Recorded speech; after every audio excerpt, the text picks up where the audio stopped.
उसका जवाब देने के लिए देश के मतदाता तैयार थे। कुछ तरह का वातावरण इस प्रकार का बनाया गया, भ्रांति फैलाई गई कि 400 पार, नहीं तो नतीजे भी कुछ गलत। बाड़मेर के अंदर कांग्रेस पार्टी एकजुट होकर और अच्छा चुनाव करा। और आरएलपी से आप लेकर आए कांग्रेस में, क्या कांग्रेस में कहीं ये कांग्रेसी ही थे, कांग्रेसी ही थे, मूल कांग्रेसी परिवार थे, मूल कांग्रेस के खुद परिवार के सदस्य थे और आरएलपी में चुनाव जरूर आरएलपी से लड़ा और विचारधारा से पूरे कांग्रेस के।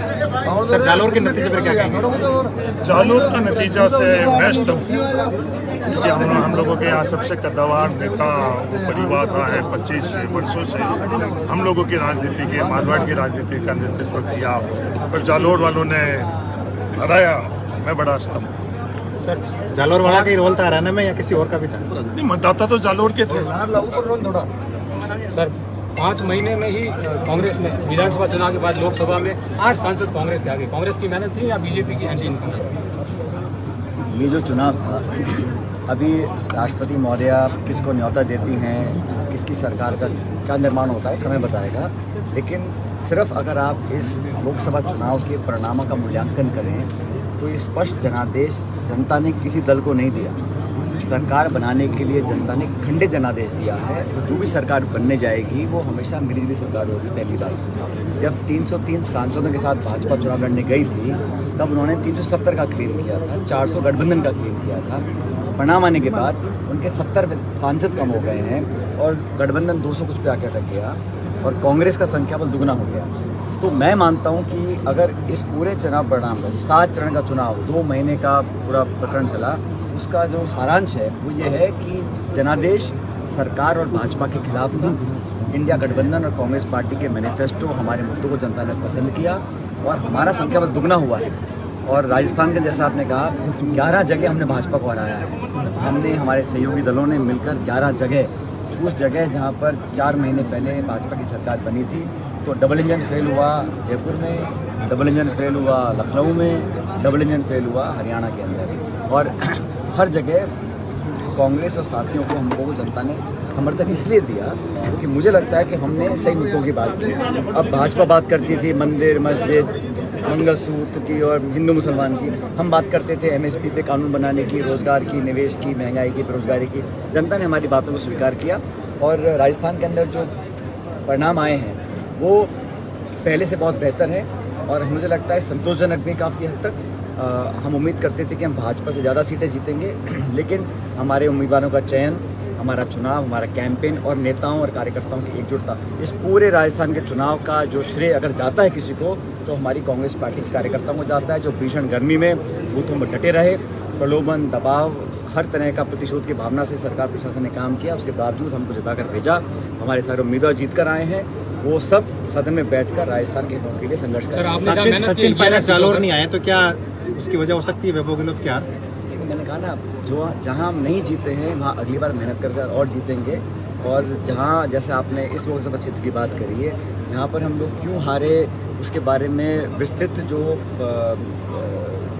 स्टेटमेंट है वो अशोक गहलोत जी बता ही चुके हैं। लेकिन फिर भी मुझे लगता है कि अब मेहनत करेंगे तो जहां हम इस बार नहीं जीत पाए हैं अगली बार वहाँ भी जीतेंगे। कल आपने कहा था कि उनको कहीं और शिफ्ट करेंगे, तो मैंने कहा कि हम सब जो कांग्रेस कार्यकर्ता हैं, हार जीत राजनीति का एक उतार चढ़ाव है, लेकिन ये बात आप मानेंगे कि राजस्थान कांग्रेस के अंदर जो एकजुटता और जो जनता के बीच हम लोगों ने संघर्ष किया, 5 महीने के बाद उलटफेर जो हुआ है ये संभव नहीं था अगर सब नेता मिलकर काम नहीं करते। और इसका श्रेय मैं तो शुद्ध रूप से कार्यकर्ताओं को देना चाहता हूँ। पूर्व में राजस्थान में जिस तरीके से कांग्रेस ने अपना परचम लहराया है, मारवाड़ और मेवाड़ में कहीं न कहीं कांग्रेस कमजोर दिखाई दे, ऐसे में आप क्या सचिन पायलट ज़्यादा मेहनत करेंगे मारवाड़ और? भाई, हमने सबने मेहनत करी है और किसी एक व्यक्ति के मेहनत से कोई परिणाम नहीं आते हैं, पूरी टीम, पूरा संगठन लगता है तभी कोई परिणाम आते हैं। आप सही कह रहे हैं कि जिन शेखावटी है, हनुमानगढ़, गंगानगर है, ईस्टर्न राजस्थान है, वहाँ पर को बेहतर परिणाम मिले, लेकिन बाकी सीटों के अंदर भी जो पहले परिणाम थे 3 लाख, 4 लाख, 5 लाख का जो अंतर था वो बहुत सीमित हो गया है। तो जनता ने कांग्रेस को पूरे राज्य में वोट डाला, ऐसा नहीं। भजनलाल सरकार, आम लोगों में एक ऐसी धारणा बनी हुई है कि सचिन पायलट ने पूर्व राजस्थान में बहुत भयंकर मेहनत करी, उसकी वजह से सीटें आई। ऐसे में आप सचिन पायलट का कांग्रेस में बहुत बड़ा कद बढ़ गया है। कोई हम सब लोग पार्टी के दिशा निर्देश पर काम करते हैं। जिसकी जहाँ ज़रूरत होती है उसकी उपयोगिता के हिसाब से उसको जिम्मेदारी दी जाती है। मुझे जहाँ काम करने को दिया, हरीश जी को पंजाब में काम करने को दिया, वहाँ हम 7 सीट जीत कर आए हैं। वहाँ पे आप विरोधी साथी क्या क्या बोलते थे, लेकिन वहाँ पर भी हम 7 सीट जीते हैं और हरियाणा में 5 सीट जीते हैं। राजस्थान में हम 8 जमा 3 11 जीते हैं। तो जिस व्यक्ति की संगठन में जहाँ जिम्मेदारी दी जाती है उसको निभाते हैं। और मुझे जहाँ जहाँ उम्मीदवार ने बुलाया, जिस उम्मीदवार ने बुलाया, जिस प्रदेश में बुलाया, पार्टी ने जहाँ मुझे भेजा वहाँ जाके हमने काम किया। भविष्य में पार्टी जो भी आदेश देगी उसको हम निभाएंगे। सर, सरकार कहती है कि गहलोत सरकार के दौरान जो भर्तियां हुई थी वो रद्द की जाएगी, उनकी जांच की जाएगी। अब इस सरकार को मुझे लगता है पहला काम जो करना चाहिए, पहला आत्मचिंतन कि ये करारा झटका जनता ने लोकसभा चुनाव में क्यों दिया। दूसरा, भीषण गर्मी में बिजली कटौती हो रही है, पानी की सप्लाई नहीं हो पा रही है, आचार संहिता का बहाना लेकर आप कब तक छुपेंगे। प्रशासन को, अमली जामे को आपको कंटीजेंसी प्लानिंग करनी चाहिए थी, सुविधाएं प्रोवाइड करनी चाहिए थी। और जिन वादों को करके आप सरकार बनाई है आपने, पहले उनको पूरा करिएगा। या मैं समझता सरकार को करना चाहिए। आपने पेपर लीक के मुद्दा आपकी सरकार के समय खूब उठाया, ये सरकार उस पर काम कर रही है, आपको लगता है अच्छा काम कर रही है? कोई भी सरकार हो, नौजवानों के भविष्य से खिलवाड़ करने का हक किसी को नहीं है। कोई अधिकारी हो, कोई नेता हो, कोई पार्टी सरकार कोई हो, ये मुद्दा पक्ष का नहीं है। कोई भी सरकार काम करे लेकिन प्रतिशोध की भावना से ना करे, तह तक जाए। जो भी जिम्मेदार व्यक्ति हो उसको कड़ी सजा मिलनी चाहिए। और अब जो नीट की परीक्षा में घपला हुआ है उसकी भी कांग्रेस पार्टी ने मांग रखी है। करोड़ों लाखों ऐसे परिवार हैं जो अपना पेट काट के बच्चों को ट्यूशन पढ़ाकर एग्जाम दिलाते हैं नीट का। अब 720 के 60-65 लोगों को फुल नंबर आ रहे हैं। आंकड़ों में मार्किंग दी जा रही है, उसमें कहीं ना कहीं जांच होगी। लोगों का विश्वास अगर टूट गया, सिस्टम से टूट जाएगा नौजवानों का, तो बहुत दिक्कत आएगी।